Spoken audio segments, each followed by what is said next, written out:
যতই যুক্তি তর্ক দেখ, মা কানা মুহাম্মাদুন আবা আহাদিম মির রিজালিকুম ওয়ালাকির রাসূলুল্লাহি ওয়া খাতাবান নবিয়্যিন।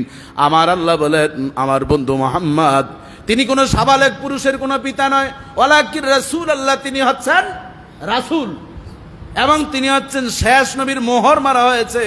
এরপর আর কোনো নবী আসবে না। এরপর যদি কেউ নবী দাবি করে তারা ভণ্ড এবং তাদের অনুসারী প্রত্যেকেই কাফের। জোরে জোরে বলেন নাউজুবিল্লাহ। গোলাম আহমদ কাদিয়ানীকে তারা নবীর স্বীকৃতি দিয়েছে। একবার সেই যুগের তর্ক হলো, আয়াতুল্লাহ বুখারী আর গোলাম আহমদ কাদিয়ানী দুইজন বহস শুরু হয়ে গেল। বিশাল একটা জগৎ হয়ে গেল সেমিনার। সেখানে আয়াতুল্লাহ বুখারী বলতে আতাউল্লাহ বুখারী এবং গোলাম আহমদ কাদিয়ানী একত্রিত হয়ে বহস যখন শুরু করলো, বহসের ভিতরে একজনের পর একজন পয়েন্ট দিচ্ছে, একজনের পর একজন পয়েন্ট দিচ্ছেন। সর্বশেষ আতাউল্লাহ বুখারী বলতেছে, তোমার নাম কি? কয় আমার নাম গোলাম আহমদ। কয় তাইলে তো তুমি বাদ। কয় কেন? কয় গোলাম তো কোরআনের ভিতরে নাই। কয় গোলাম বাদ দিয়ে দিছি, এটা ভুলে বলছি। কয় কি নাম? কয় আহমদ। কয় কোথায় আছে কোরআনের? কয় আছে ইয়াতি মিন বাদি ইসমুহু আহমদ, ঈসার পরে যেই নবী আসবে তার নাম আহমদ। আমার নাম তাইলে তো আহমদ কোরআনে আছে। কয় তুমি তোমার গোলাম যেমন বাদ দিছ, এবার আমার নাম তো আতাউল্লাহ, তাইলে আমি আতা বাদ দিলাম। এখন আমি আল্লাহ বলতেছি তোর মতন লম্পট রে আমি নবুতি দেই নাই। জোরে জোরে বলেন আল্লাহু আকবার, জবান খুলে বলেন আল্লাহু আকবার। মানে সে গোলাম বাদ দিয়ে আহমদ আছে, সে ভাবছে কোরআনের আয়াত দিয়ে একটা সাপোর্ট নিবে। আর উনিও তখন হেকমত করে বলছেন, তাইলে আমার নাম তো আতা আল্লাহ, আমি আতা বাদ দিছি, এখন তো আমি আল্লাহ। কাজে আমি আল্লাহ বলতেছি তোরে আমি নবুতি দেই নেই, আমার ডায়েরিতে তোর নাম নাই। বাবা জীবন ধরে আমার। এরপর তার জন্য খতমে খাজেগাইন পড়ানো হলো আতাউল্লাহ বুখারী। দুরূদ শরীফের আমল করে বিশেষ উলামায়ে কেরামরা দোয়া করলো। এমন গজব তার লাগছে, তখন তো আর এরকম পাকা টয়লেট ছিল না। সে গেছে ইস্তেঞ্জা করতো, টয়লেটের গাছ ভেঙে টয়লেটের ভিতরে পড়ে আর তারে টেনে হেসড়ে মরালাস হিসাবে উঠাইছে। তাহলে যেমন নবুয়তি দাবি করছে, তাদের ওই ভণ্ড নবীর আল্লাহ পায়খানা, তোদের পায়খানা খাওয়াইয়া তোদের নবীর আল্লাহ শেষ করছে। জোরে জোরে বলেন আল্লাহু আকবার। এই জন্য যুগে যুগে যারা নবী দাবি করেছে, মুসাইলামাতুল কাজ্জাব নবী দাবি করেছিল। মুসাইলামাতুল কাজ্জাবকে ওয়াসি নামক নবীর সবচেয়ে বড় চাচাকে খুন করেছিল। ওয়াসি সর্বশেষ যখন ইসলাম ধর্ম গ্রহণ করলেন, নবী করিম সাল্লাল্লাহু আলাইহি ওয়াসাল্লাম বললেন, ওয়াসি রে তুমি আমার সামনে উন্মুক্ত ভাবে আসবে না।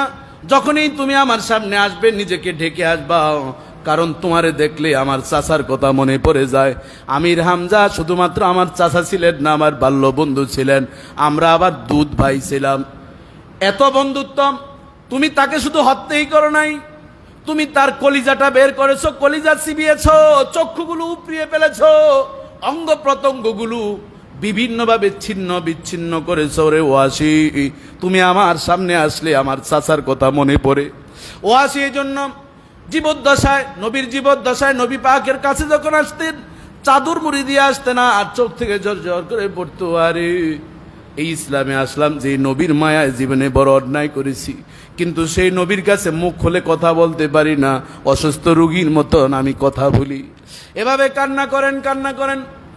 যেতে না যেতেই কিছুদিন পর জামানার পয়গম্বর দুনিয়ার জমিন থেকে যখন অন্তরাল হয়ে বিদায় নিয়ে গেলেন, এরপর ওয়াসি বলতেছেন, আমি আমার তরবারিটা যত্ন করে রাখলাম, এই তরবারিটা দিয়ে একটা বদলা নিব। দীর্ঘদিন পর্যন্ত তিনি সুযোগ খুঁজতেছেন। ইয়ামামার যুদ্ধ হয়ে গেল। ইয়ামামার যুদ্ধে 300 জন কোরআনের হাফেজকে জবাই করলো, হত্যা করল। মুসাইলামাতুল কাজ্জাব ভণ্ড নবী দাবি করে তিনি বললেন, মুহাম্মাদের যে কোরআন অবতীর্ণ হয়েছে এটা মিথ্যা, এটা রাখা যাবে না।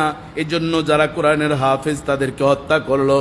ইতিহাসের কিতাবের ভিতরে দেখা যায়, রহিকুল মাকতুম নামক কিতাবের মধ্যে আসছে এবং সিরাতে মুস্তাফা কিতাবের মধ্যে এসছে, নবী পাকের আদরের অনেক সাহাবীদেরকে হত্যা করেছে, তাদের সংখ্যা ছিল প্রায় 300।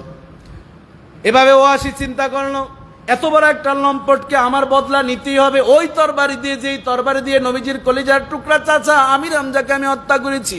সুযোগ খুঁজে খুঁজে একদিন মুসাইলামাতুল কাজ্জাবকে পেয়ে বসলো, তরবারি দিয়ে তার মাথাটা এভাবে খণ্ডিত করে আবু বকর রাদিয়াল্লাহু তাআলা আনহুর কাছে নিয়ে আসলেন।